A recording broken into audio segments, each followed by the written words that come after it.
pense que face à la maladie,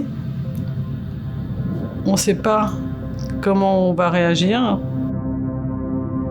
La première fois où je suis tombée dans la nuit, comme ça, et j'avais mal, mais inimaginable. J'ai l'image, j'étais comme ça, au sol, par terre. On aurait dit un animal, tu sais, dans les phares d'une voiture. Alors, j'ai une fille qui s'appelle donc Maëlie.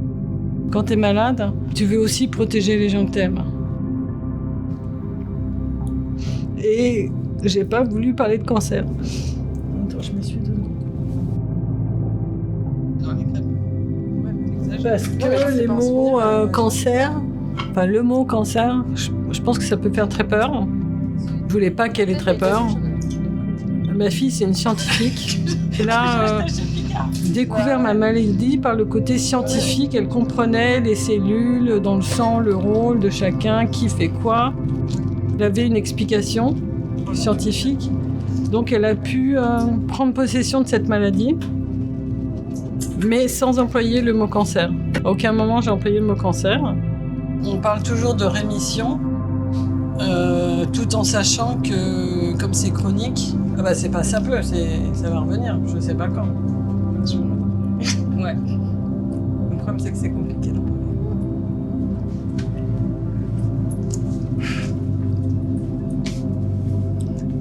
Ouais, voilà.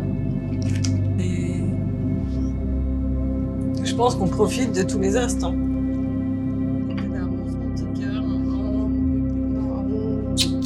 J'aime les surprises que la vie réserve. Aujourd'hui, je rencontre des gens, si j'avais jamais été malade, je vous aurais pas rencontré. Des gens qui viennent d'horizons différentes et tout. C'est ça que j'aime dans la vie. La première fois quand je suis tombée malade, j'avais un seul focus, j'avais une date en tête, c'était la reprise de mon travail. Mon travail, c'est ça. C'est faire découvrir des choses, faire découvrir des expériences. Mais c'est le partage, profond.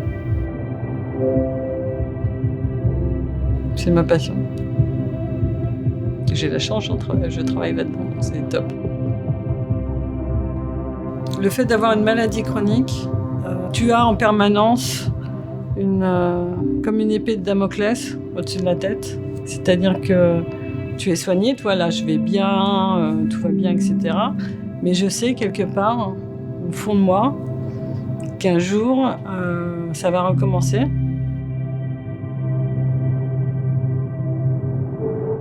À chaque fois, il faut en effet retrouver le courage, la motivation. En fait, une rechute, c'est un échec. C'est-à-dire de se dire, tout ce que j'ai fait, tout ce que j'ai enduré, tout ça, ça marche plus.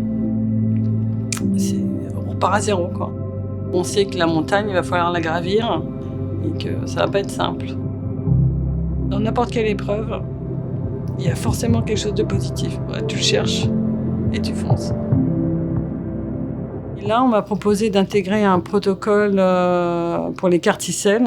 J'avais envie de faire partie de cette aventure et de me dire, allez, on y va.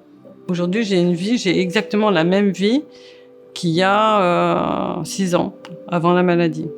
Je fais exactement les mêmes choses. Et sûrement qu'il y a plein de gens, effectivement, qui font des recherches et que c'est pas qu'une personne, c'est tout des centres de recherche et développement, des tas de gens qui regardent leurs éprouvettes et c'est super.